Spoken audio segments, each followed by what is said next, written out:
2024년 어려운 한 해를 보냈던 국내 주식시장이 2025년 새해를 맞고 있습니다. 이 증권사들은 상반기까지는 올해와 비슷한 흐름을 이어가다가 하반기에는 반등을 하는 이른바 상저하고 흐름이 나타날 것으로 내다보고 있습니다. 증권부 김원규 기자 나왔습니다. 김 기자, 먼저 올 한 해, 2024년 한 해 우리 주식시장의 흐름 간략하게 짚어보죠. 사실 초반에는 나쁘지 않았습니다. 7월 중순까지만 해도 코스피가 2,900선 가까이 오르면서 고점을 높였죠. 네. 하지만 이후부터가 문제였습니다.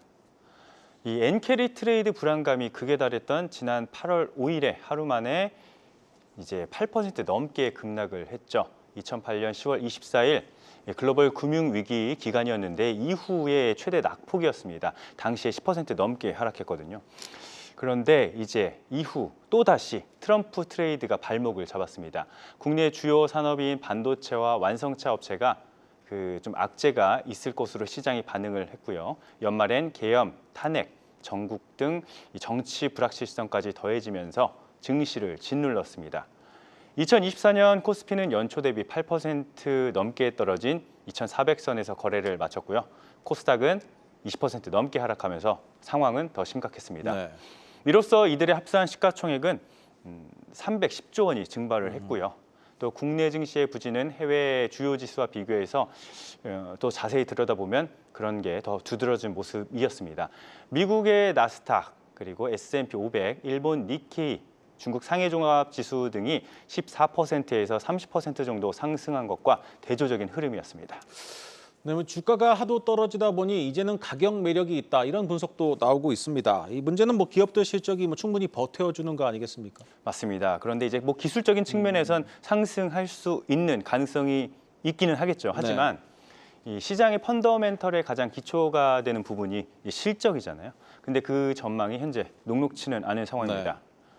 내년 영업이익 추정치가 가능한 코스피 상장사는 약 200여 개 정도였는데요. 150여 개가 3개월 전 대비 후퇴할 전망입니다. 특히 시가총액 상위 10개 상장사 중 8곳의 영업이익은 기존 113조 원보다 10% 줄어들 것으로 추정됩니다. 약 100조 원 수준으로 머물 것으로 현재 전망하고 있는 상황이죠. 트럼프 취임 이후 벌어질 여러 불확실성이 여전하기 때문으로 풀이됩니다. 여기에 윤석열 대통령의 탄핵 소추안 가결에도 헌법재판소의 판단이 남아있는 만큼 국내의 정치적 리스크도 계속 남아있는 상태고요.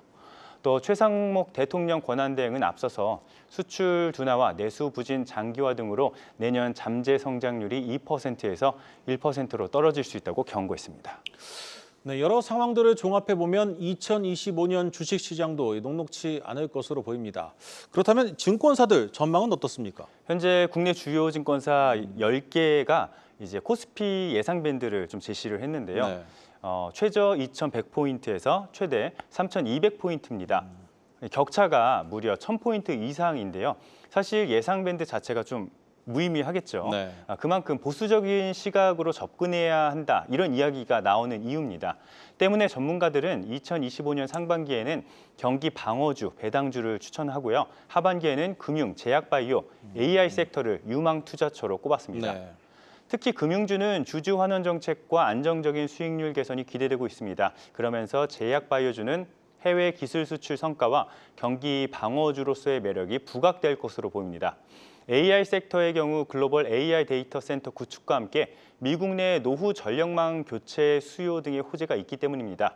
AI에 대한 투자가 계속 진행되면서 전력 이슈가 부각된 데다 트럼프 대통령이 미국의 AI 전력망 업그레이드 등 이 공약을 내세웠잖아요. 그래서 유망 업적으로 현재 거론되는 이유 중 하나입니다. 증권부 김원규 기자였습니다.